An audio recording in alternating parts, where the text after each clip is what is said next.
Welcome to Titan's Grave, or more accurately, the set for Titan's Grave. Titan's Grave doesn't exist. It's a place that I made up. But today, I'm going to introduce you to the characters in the world I made up, so you have a stronger foundation to build our show in your mind. We have got amazing artists from around the world creating tons of art to help you visualize the world of Valkana. But the bulk of the images, actually the bulk of the world really, is going to exist in your mind, because this is one of the things I really love about role-playing games. When we play a game, everyone involved has a different version of the world in their imagination. That includes us on the set and you at home, or wherever you're watching this, because it's the internet, and the internet is everywhere. Before we delve into the mythology, characters, and history of Valkana, I need to go over some of the basics of playing a role-playing game for those of you who might not know much about RPGs and the age system that Titan's Grave is based on. In fact, I'm willing to bet that most of you aren't that familiar with Fantasy Age because, as it turns out, The Ashes of Valkana is the very first adventure campaign that was created for it, which, I'm not gonna lie, I think is kind of cool. So let's talk about the fundamental basics of role-playing games, which I'll call RPGs, because quite honestly, I'm very busy and don't have time to say the whole thing every time. The Game Master is the only person at the table who knows all the secret things the players will encounter during the game, and he or she will help the players discover those secrets through a series of encounters with monsters, traps, allies, and enemies. You could think of the Game Master as a blend of host, referee for the rules, and lead storyteller. Now, this part is really important.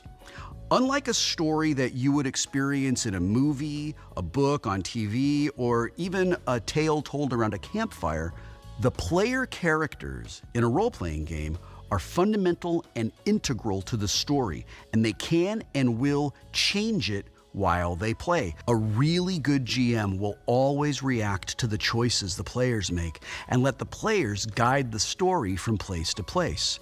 This means that the same game could be run multiple times by the same people, but the story is always going to be different depending on the choices they make. For those of you out there who play video games, it's like choosing to go Paragon or Renegade in Mass Effect, but on a much larger scale, because the Game Master can do anything in her imagination, and a video game is limited by its programming.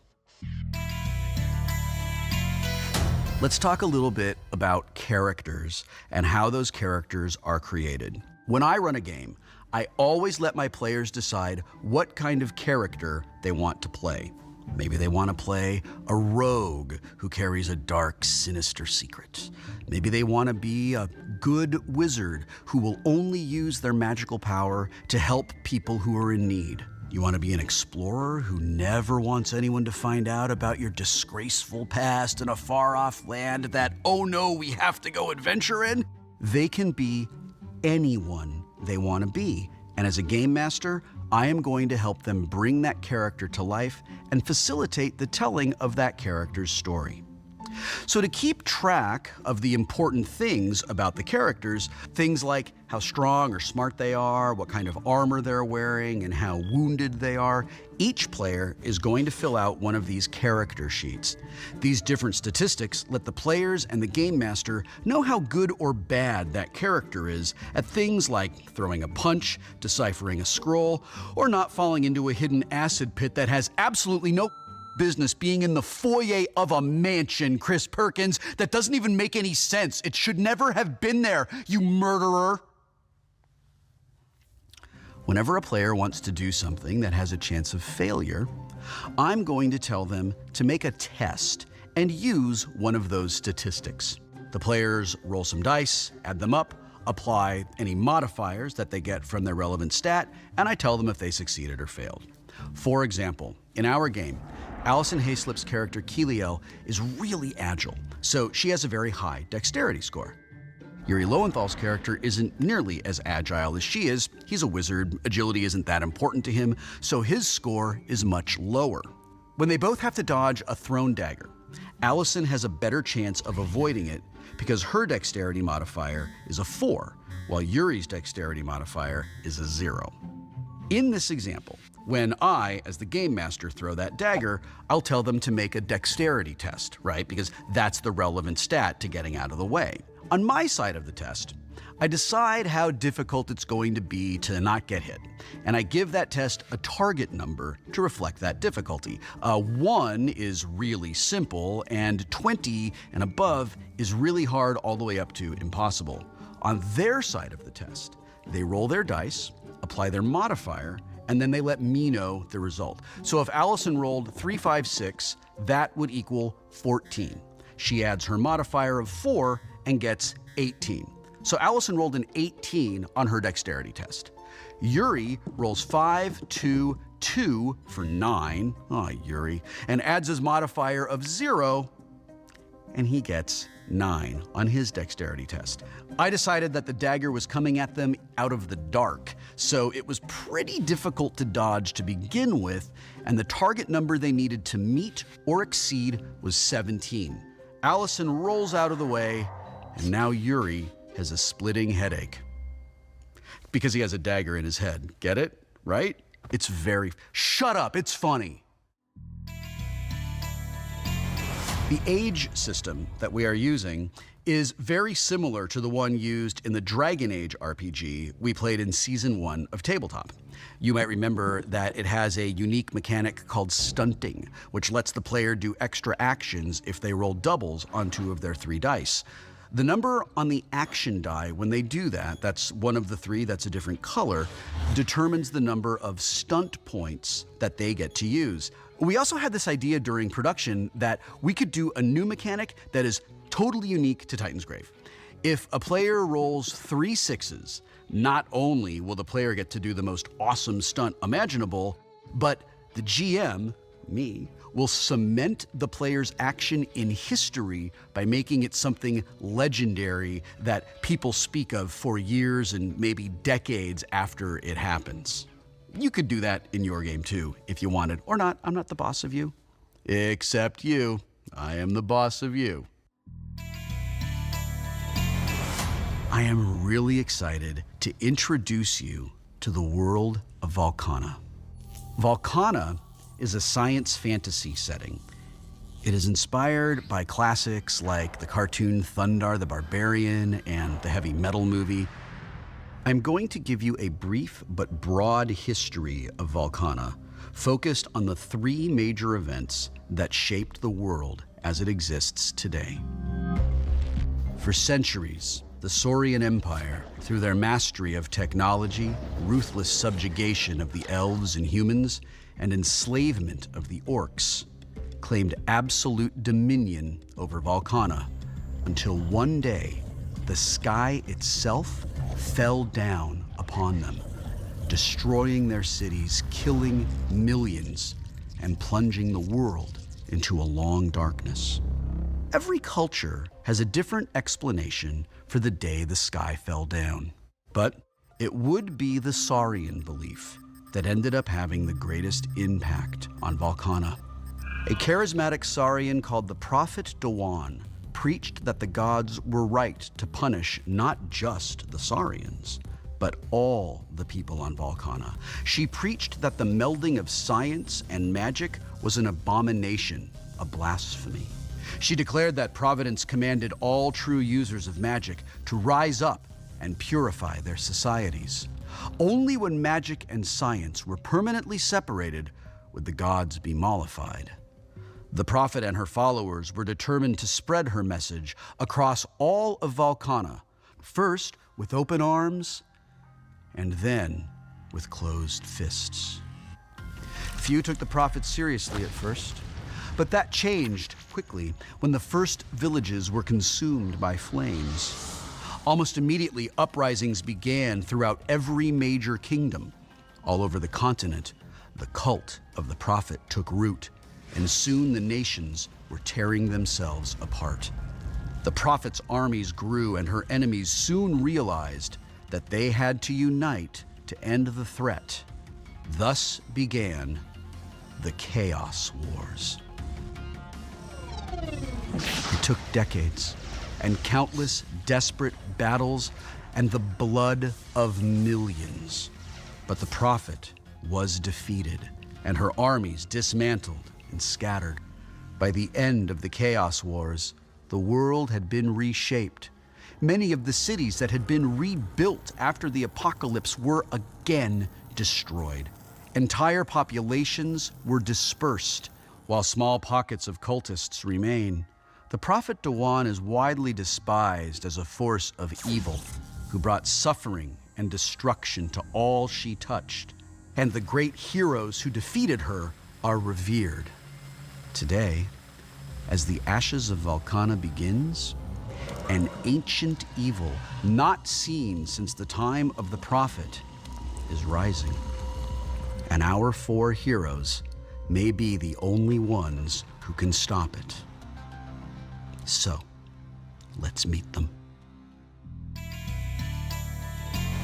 I would like you to sort of introduce your characters to the audience. So go ahead and introduce. Just go for it? Yeah, introduce your character. To introduce them to us. Okay. So my character, her name is Lemley. She is 17 years old. She's a human. She was orphaned at a very young age and found by her new parents, which were Saurian parents. Around the age of 14, she was messing with some old tech that she found and hadn't told anybody about it, and it exploded on her and blew out her arm and her leg and ended up killing her parents in the process. It was very sad. So now she has a cyborg arm and a cyborg leg, and she's been wandering around kind of as an orphan since then. Right, not just an orphan, but an orphan who killed her own parents. Who killed her own parents. Yeah, that's can't by be fun. accident. Yeah, but you know, you're never gonna forgive yourself for that Not kind of thing. really. No, which is funny, because when I happened upon you, I kind of, for the first time, felt like I belonged somewhere. It kind of makes sense. I hadn't been introduced to this character, but knowing my character, that does make sense. Let's jump down and meet your character, Hank. Oh, okay, jumping across. My character is named Ankia. She is a young Saurian female. She was raised by a single father, and he was a street performer, and he would go out with like little sort of like this high mechanical puppets, and they would perform sort of puppet acts. And their show was crashed into by a vehicle. It destroyed most of the robots, and over the course of several months, he never recovered and died of those wounds. And Happy family life. she was able to, though, cobble together one of the robots from all of the different spare parts of the ones that have been destroyed. That accompanies her. Does your robot have a name? Jeremy. Oh, I like it. Jeremy's That's fantastic. adorable. Did they ever find the person who? No, actually, her short-term and long-term goals are also written down. Short-term survival, long-term vengeance. Always yeah. a good long-term Totally makes goal. sense, yeah. Lemley, Yes? what are the names of your weapons? Oh, well, I have an awesome sword that comes out of my arm. Yes. And that's name is Dr. Lobotomy. Does it actually say Dr. Lobotomy on the blade? Of course it does. It's It's inscribed. laser engraved. It's laser engraved. That's like great. an I iPod. love It that. has inscribed, and if you can read this, That you're probably dead. Yeah. Which of you did they come across first? Yes, Yuri. You. yes, Tell me, yes, right. if you would please. It was years ago that Let's meet your character. my character is Slethk Dormor. He's a half orc, half Saurian. I was Can you tell us more about the illicit the actual, romance, not the romance, just the sex itself? the sex itself. How did it biologically work? Okay. Right. So let's Fan let's fiction writers, if you could get to work and just let Hank know, Thank you. that would be really useful for him. Hank at hankring.com. The subject should just be something like, "What's wrong with you, bro?" Please continue. One day, the kids from the Saurian side who detested me locked me away in a religious chapel in the house, and I had been left there for a long time. They assumed I would be found, and I wasn't for days. And in trying to survive, I uncovered a hidden room in the chapel and found old religious texts, and I learned magic. And when I was finally found, everybody looked at me different. They were a little scared of me. But I didn't see anything. I didn't see a huge change. But the short-term goal is my brother, my orc brother. We never got along very well, and I want to find him and mend things. And you found your way to Ankia and Lemley because they were performing, and Lemley thought you were cute. You were pretty dreamy. And, For a half orc and a half saurian. Right, and then hung around to begin participating in the shows. And in the course of your travels, you one day came across Me. Forever changed. I am Keliel. I am half elf, half dwarf. And my parents, my biological elf mother and my not biological elf dad own a tiny little shop together where they sell ancient relics and rare artifacts and things like that. And when I was young, my father would go off on these journeys to find these things to sell, and then one day he went off on a journey and just did not come back. And then my mother fell in love with a very attractive dwarf, and thus I was created, but then surprise, my elf dad came back, having been lost, found out that his wife was pregnant with someone else's child. But don't dwarves and elves get along usually? Never, never. So, See, it's funny because they usually don't. Thanks. and you guys wander into my parents' shop because you have I have a locket, which was the only thing I had left from my original parents. The only thing on me when my Saurian parents found me was this locket. So one of my goals is to find out more about my family through this. So I like to go to places that deal in antiques and relics and see what they know about it. So I found her. Right. And so my family is at the point right now where my dad is too old to get out very frequently to find other treasures. Also, maybe he's thinking he shouldn't leave so often. Right. Very true, very true. And I've never seen the world, so I decide to join up with the band so I can go out and find more antiques and relics to bring back to my family's shop. But also, my long-term goal and my secret mission is to find my dwarf dad, because I've never met him before. It must be nice to have a dad to try and find. I know. I know. How am I the only one who ends up with like a somewhat healthy Everybody family? roll for sadness. Oh, I rolled a 2.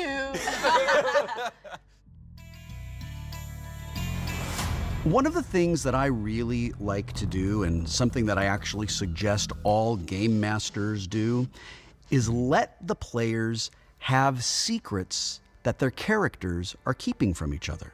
It changes the way that they think, it brings depth and complexity to their characters, and it lets me serve the story in ways that will be appealing to them. On our first day of production, I gathered the actors and I asked them, do you guys have any secrets that you know about yourselves? What about secrets that you know about the other players? They all had something to tell me, and this is what happened. What do you know?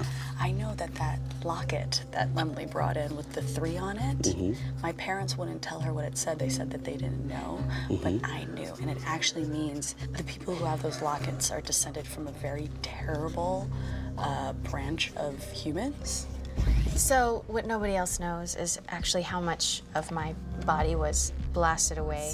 Pretty much half of my body was gone. Oh, so wow. a lot of organs have been meshed together, and Anki is the only one that really has seen any of that and really has worked on that with me.